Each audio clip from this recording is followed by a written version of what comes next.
cumprir na nossa vida, amém? Nesse momento vamos ouvir a palavra do Senhor. Glória a Deus. Louvado seja o nome de Jesus.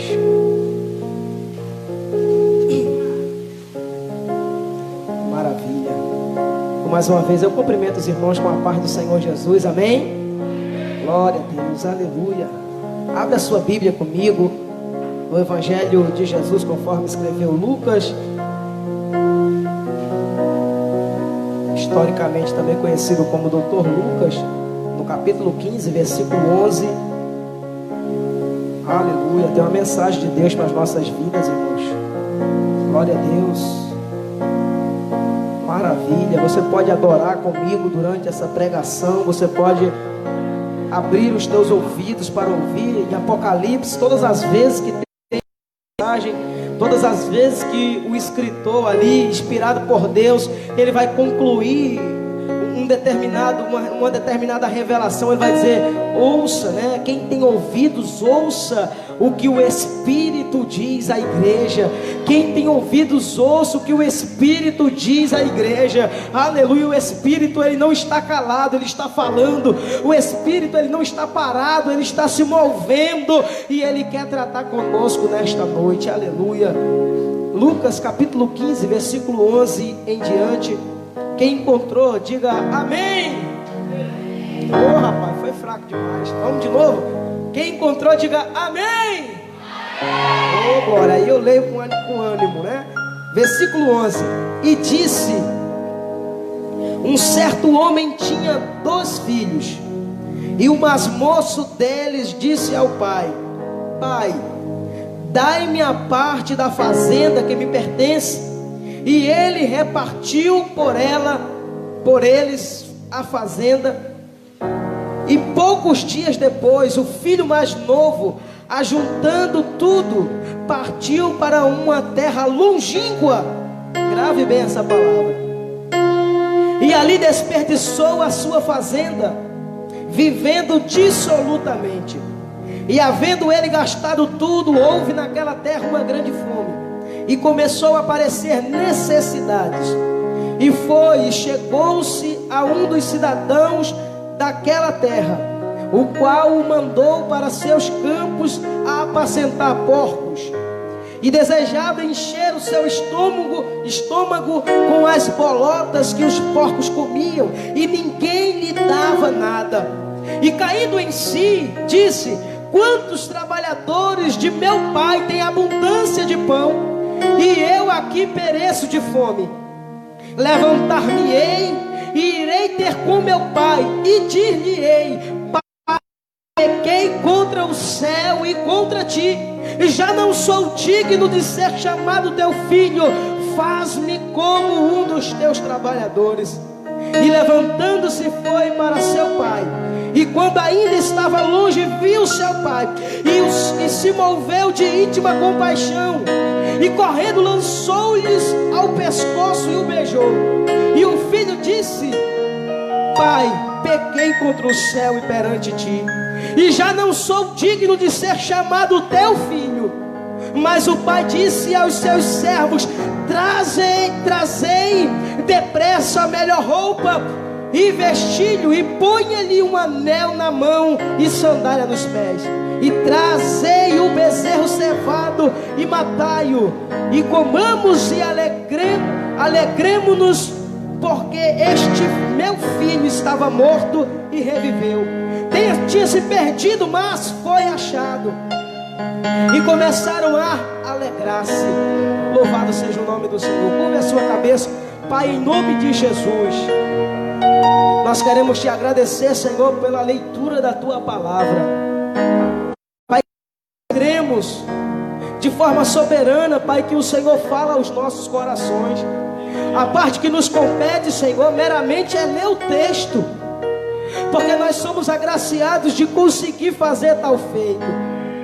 Mas, Senhor, a partir de agora, tudo que sair dos meus lábios, que seja, Senhor, da parte do Senhor, que seja do teu coração, que cada palavra seja levada a cada coração conforme o teu querer e a tua vontade. E ainda que eu insista, Senhor, em falar aquilo que está na minha mente, que eu seja neutralizado, que a minha vontade seja neutralizada, porque nós só seremos alimentados se o Senhor, o nosso Pai, derramar da tua poderosa palavra e do teu poderoso alimento aos nossos corações.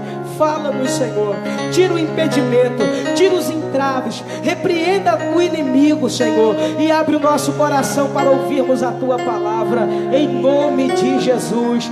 Amém e amém. Aleluia. Glória a Jesus. Queridos, eu queria pregar, eu quero pregar, né? Que queria, não quero, sobre o tema: quanto custa estar longe do Senhor? Quanto custa viver longe do Pai? É sobre isso que eu quero pregar nessa noite, em nome de Jesus.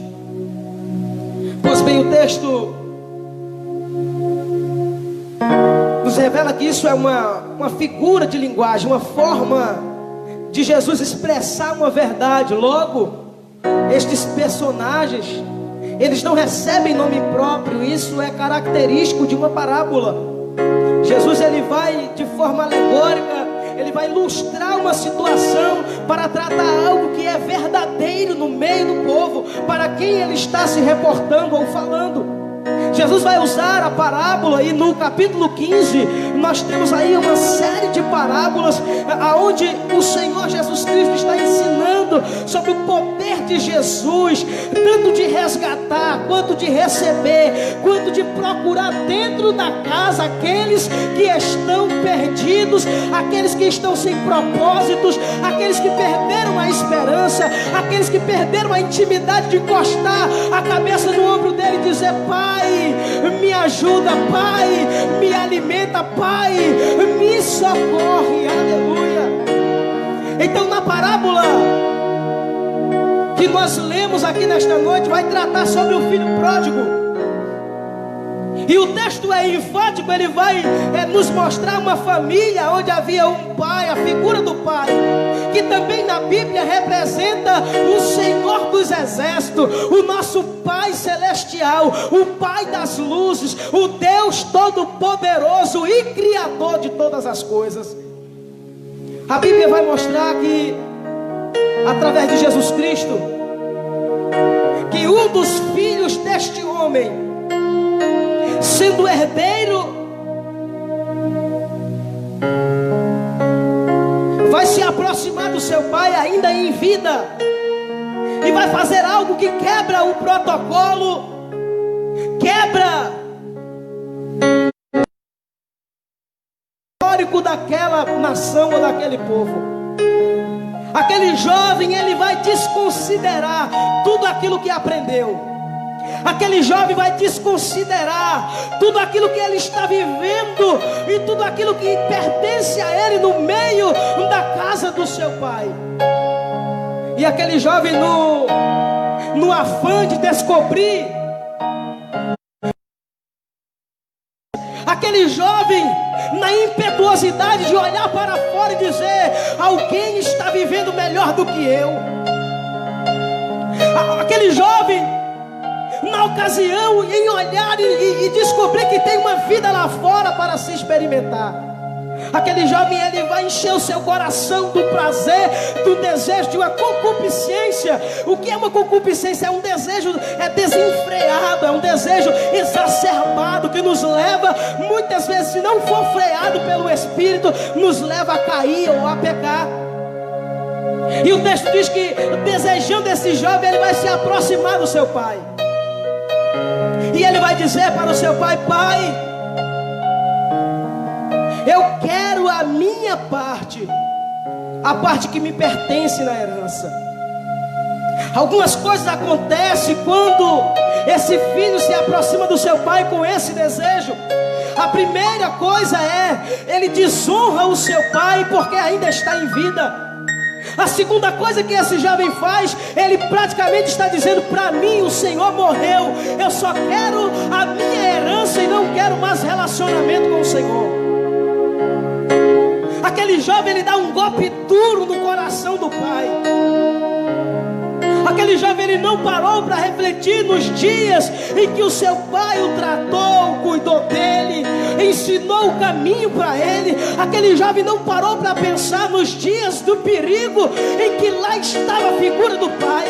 Ele não parou para analisar que quando todo mundo se afastou, quando todo mundo desprezou, quando todo mundo julgou, lá estava o pai estendendo a mão e dizendo: filho, eu confio em você. Filho, eu acredito em você. Filho, ainda que todos o desprezem, eu tenho prazer em estar do teu lado. Aquele jovem, ele vai chegar e ele vai dizer para o pai: pai, a tua casa não é mais interessante, estar do teu lado não é mais interessante para mim, estar contigo não me causa mais prazer, estar da tua casa eu não tenho mais alegria. E aquele jovem se aproxima do pai e ele, ainda para descobrir o que a vida estava para lhe proporcionar, ele diz certamente na sua mente: certamente lá fora eu serei feliz, certamente lá fora eu terei asas para voar, certamente lá fora eu serei uma pessoa melhor, certamente longe do pai eu conseguirei os meus objetivos. Oh, Espírito Santo. Queridos, o que esse jovem faz é muito sério. E o texto diz que ele pede ao seu pai. E o pai tinha e tem autoridade de dizer não para o seu filho, porque ainda estava em vida. Nenhum dos senhores pela lei tem obrigação de dar herança a um filho, sendo que você ainda está em vida. Nenhum filho pode chegar dentro da casa do pai e dizer: você está fora dessa casa aqui, porque essa casa é minha herança. Só é herança depois que o pai morre. Mas o pai, querendo ensinar ao filho, o pai que certamente tentou de todas as formas mostrar para o filho que aquele era um lugar que ele precisava estar, o pai, ele vai abrir mão do seu direito de escolha, e ele vai entregar ao seu filho a parte dele da herança. O texto mostra que, pegando a sua parte, o jovem foi, e ele foi para uma terra longínqua. Por isso que o tema da mensagem é: quanto custa se afastar ou estar longe do pai? Quanto custa, irmãos? Porque o jovem pegou a sua parte e ele escolheu um lugar distante. É possível que alguém erre fazendo a mesma coisa que esse jovem, mas que na sua mente ele diga consigo: olha, eu quero descobrir algumas coisas, mas eu estou com tanto medo de não dar certo, que eu vou escolher um lugar tão perto do meu pai, porque se der errado, eu voltarei para o meu pai. Esse jovem estava decidido. O fato desse jovem ir para uma terra distante, ele estava decidido nunca mais ter contato, relacionamento ou estar próximo do seu pai. Esse jovem saiu com a independência debaixo do braço, e ele certamente disse: eu nunca mais precisarei do Senhor. Com o que eu tenho aqui, eu vou me virar com as minhas próprias pernas, eu vou andar com as minhas próprias pernas e vou vencer com as minhas próprias forças. E a Bíblia diz que ele foi e se distanciou do pai. Primeiro ponto, como disse o Felipe aqui, dividiu em pontos. Primeiro ponto, irmãos: na medida em que o jovem sai da casa do seu pai, ali começa o seu fracasso. Na medida em que o jovem ele se distancia da casa do seu pai, ali ele começa a perder tudo aquilo que ele havia conquistado durante a sua vida. Parece paradoxal, por quê? Porque o jovem estava na casa do seu pai e parecia que ele não tinha direito a nada. Porque enquanto está na casa do pai, é tudo do pai. Na concepção do jovem, tudo que eu tenho aqui pertence ao meu pai. Agora o jovem está saindo, e ele está saindo com alguma coisa, dizendo: agora eu tenho alguma coisa. E é justamente ao contrário. Ele tinha tudo quando estava na casa do pai. Ele saiu com alguma coisa para viver distante do pai. Perceba isso. Quando ele estava na casa do seu pai, ele tinha tudo. Ele preferiu escolher alguma coisa para viver distante da casa do pai. O texto diz que ele se distancia. E certamente aquele dinheiro lhe proporcionou grandes experiências. Imagina comigo um jovem querendo aproveitar a vida com a parte dele da herança. Irmãos, a Bíblia diz que ele gastou tudo, dissolutamente. Se deu vontade dele cheirar, ele cheirou. Se deu vontade dele fumar, ele fumou. Se deu vontade dele encher a cara, ele encheu a cara. Se deu vontade dele visitar prostíbulo, ele visitou o prostíbulo, porque ele gastou dissolutamente. Ele gastou dissolutamente aquilo que tinha, porque estava distante, longe dos conselhos do pai. Ele estava longe da proteção do pai. Ele estava longe da direção do pai. E a Bíblia mostra que nas experiências que ele teve, enquanto o dinheiro estava pagando a sua farra, estava tudo muito bom. Enquanto ele tinha recurso, ele estava totalmente satisfeito.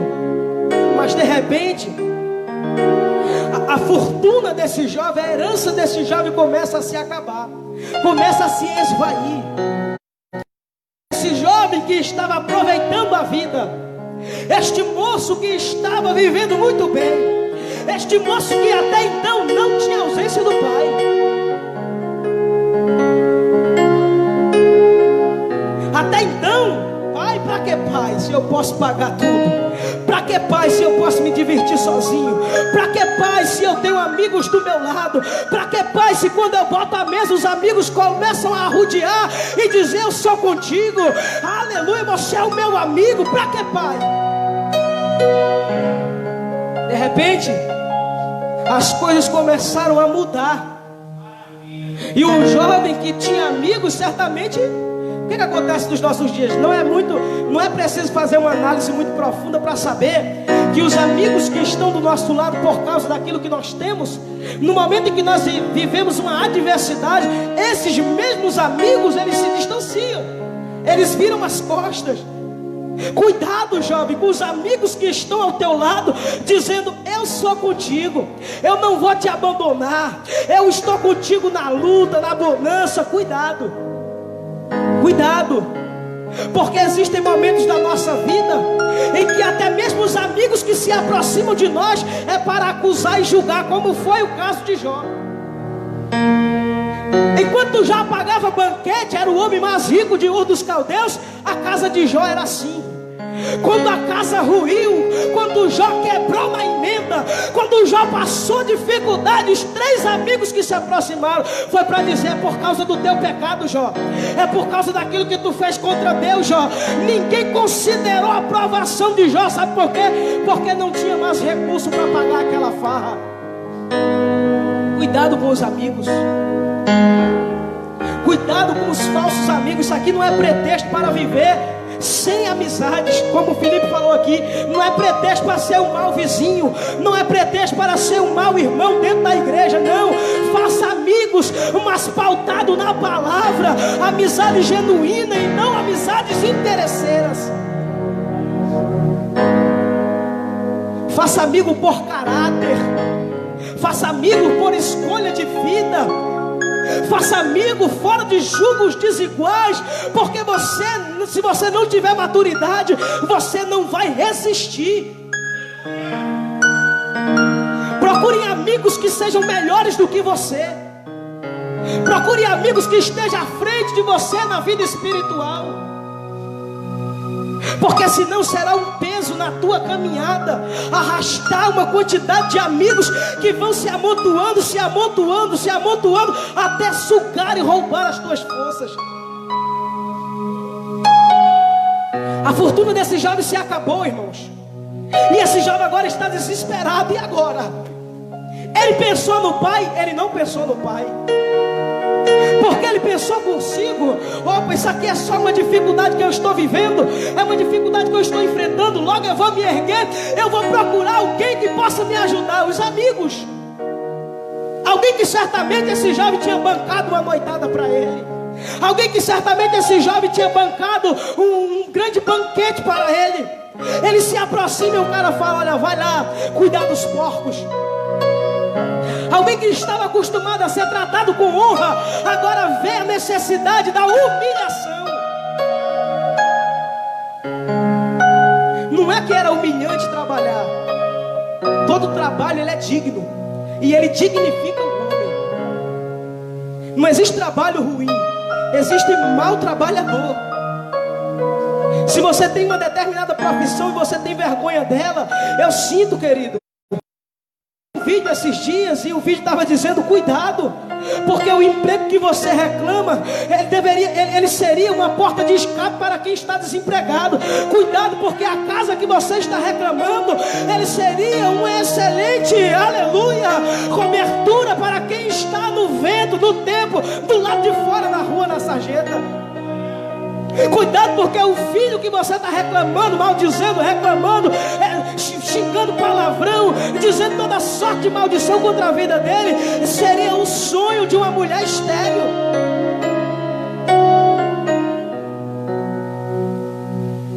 Então não era o trabalho que estava humilhando esse homem, mas as condições com as quais ele foi posto. Porque ele vai se lembrar, quando ele chega no trabalho, ele vai se recordar: poxa, meu pai, até os seus trabalhadores se alimentam melhor.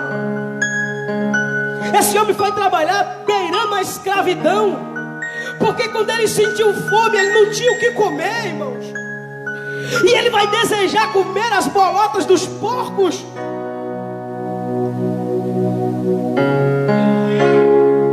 É quando ele vai se lembrar que ele tem um pai. Quanto custa viver longe do pai? Quanto custa, ou até quando o nosso recurso vai durar longe da presença do pai? Até quando vai ser prazeroso viver longe do pai? Até quando será maravilhoso aproveitar a vida longe do pai? Longe da casa do pai, longe da presença do pai. Esse jovem descobriu: para ele o prazer durou até quando a fortuna durou. Para ele o prazer durou, a alegria durou até quando o recurso durou. Quando acabou, ele passou a viver uma vida desgraçada e miserável. Então ele vai se lembrar. Ele vai se lembrar do pai e ele vai perceber que não vale a pena viver longe do pai. Ele vai perceber que foi uma ilusão se afastar do pai. Ele vai perceber que o cuidado do pai é especial. Oh, glória!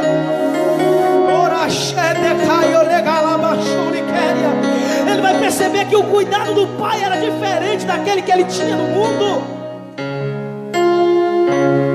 Ele vai perceber que tudo que ele precisava não era do dinheiro que o pai tinha para lhe proporcionar, não era das bênçãos que o pai tinha para lhe proporcionar.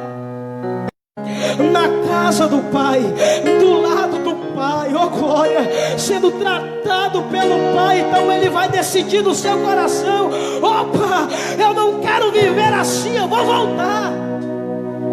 Ainda que eu não seja digno, eu vou voltar.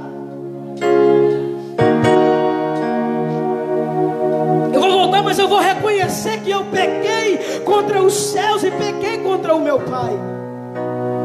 Eu vou voltar, mas eu vou voltar diferente. Eu vou voltar mudado. Eu vou voltar com novas convicções. Eu vou voltar, aleluia, sem soberba. Por quê? Porque ele vai voltar sem soberba? Porque ele foi humilhado no mundo.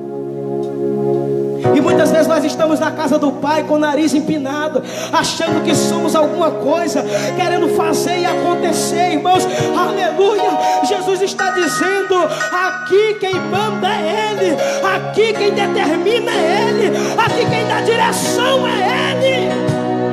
É o pai quem manda na casa. vai desejar no seu coração voltar, porque ele estava longe. Oh, aleluia. Até então eu só narrei a história para você, e eu não preciso de muito tempo para aplicar esta palavra no teu coração.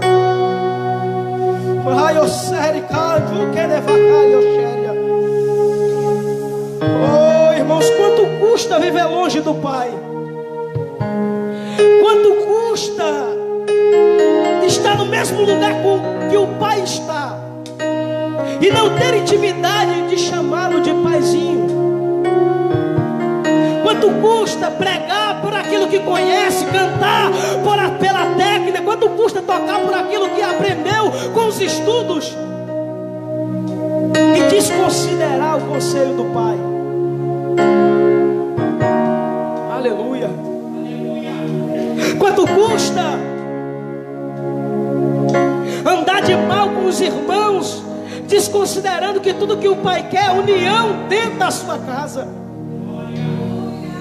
Quanto custa, irmãos, falar mal do seu irmão, falar mal do pai, falar mal da casa? Quanto custa? O jovem descobriu que não havia outro lugar para se estar.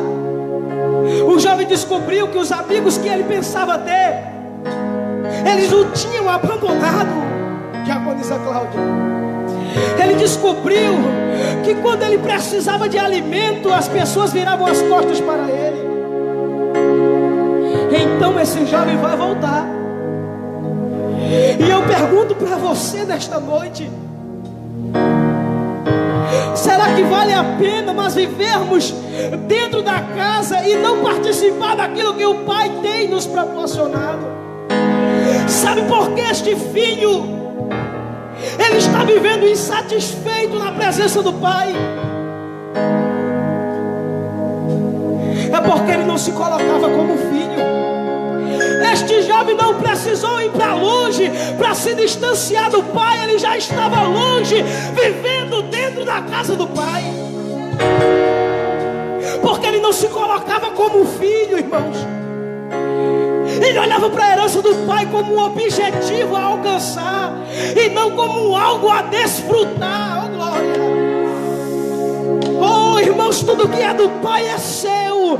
Tudo que o Pai tem, aleluia, Ele quer compartilhar com você. Oh, você não precisa estar longe dEle para se lembrar que Ele é teu Pai, que Ele quer cuidar de você, que Ele quer suprir as tuas necessidades. Você não precisa pedir isso aí, porque dentro Ele te proporciona. Eu sei que vai calabar. Oh, irmãos, aleluia. Aleluia. Oh, Ele vai se dar conta do erro que ele cometeu. E talvez você pense conforme este moço. O final desse texto é extraordinário. Por quê? Porque ele volta, ele reconhece, ele quer ter uma condição de servo, mas o Pai, aleluia, o trata como filho, aleluia. Será que isso não é o bastante? Nós temos um Pai que é poderoso, é grande, aleluia, tem todo o poder, mas Ele nos trata como filho. Será que não é o bastante? Talvez você tenha dificuldade de ter Jesus como Pai, porque a tua experiência paterna é uma experiência fracassada. Talvez você, por ter uma experiência difícil na figura do Pai dentro do teu lar, você tenha dificuldade de se reportar a Jesus como Pai, ao Senhor Deus como Pai. Então todas as vezes que você se reporta a Ele, por causa da forma que você foi tratado na infância, você só se reporta a Ele como Senhor. Ele é Senhor, mas Ele também é Pai, aleluia. E este direito nos foi otorgado pelo sacrifício de Jesus. somos herdeiros, aleluia, somos corredeiros com Cristo para uma herança incorruptível.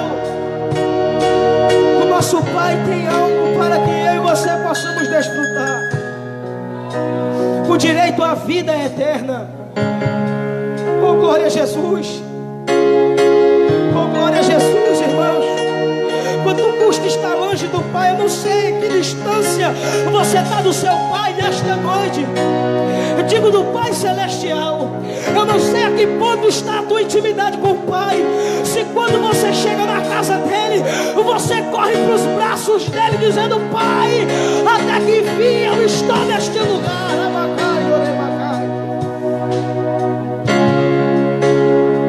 Ou se você chega desconfiado, como o pensamento desse jovem dizendo: eu não sou digno. Talvez esse é o pensamento que Satanás botou na tua mente hoje. Você não é digno de chamar ele de pai. Talvez você entrou aqui hoje com esse pensamento: eu não sou mais digno, porque o Senhor me confiou e eu falhei, porque o Senhor me deu e eu desisti, porque o Senhor me levantou e eu caí. Aí o inimigo está colocando na tua cabeça: você não é digno. Eu te digo, ele continua sendo pai, e se você correr para os braços dele, ele vai mandar trazer anel, sandálias e vestes novas para você. Oh, aleluia. Ele continua sendo pai, ele continua sendo pai. Aleluia. O Senhor faz além do que nós merecemos, irmãos. Aquele jovem vai pensar no seu coração: o meu pai vai me dar pelo menos pão para comer. Mas quando ele chega, o pai o veste, o calça e devolve a honra para ele com o anel. E este pai vai dizer: trazei um bezerro cevado. Ou seja, alguém que queria pão tinha em abundância, porque o pai não fica devendo nada a ninguém. O pai quer, aleluia, que nós nos alegremos e regozijemos na presença dele. Aleluia. Descubra o pai que você tem. Descubra o pai que você tem. Descubra o poder do teu pai. Se você está frustrado na presença de Deus, saiba de uma coisa: a culpa não é de Deus. Se você se sente rejeitado na casa de Deus, saiba de uma coisa: a culpa não é de Deus. Pode ser do irmão mais velho. Pode, porque esse nem mesmo se alegrou quando o irmão voltou. Pode ser do próprio filho que foi embora, mas do pai não. Do pai não. Porque quando o irmão mais velho vai dizer assim: o Senhor nunca me deu nada para eu me alegrar com os meus amigos, ele falou aquilo que nós precisamos aprender hoje: tudo que eu tenho é teu. Se você não se alegrou, meu irmão, é um problema teu. Você que não quer se alegrar, mas ele já te proporcionou a alegria. O filho vai reclamar dizendo: eu nunca me alegrei com os meus amigos. Meu irmão, não se alegrou porque você não é filho, você não é herdeiro. O que o pai tem não é teu.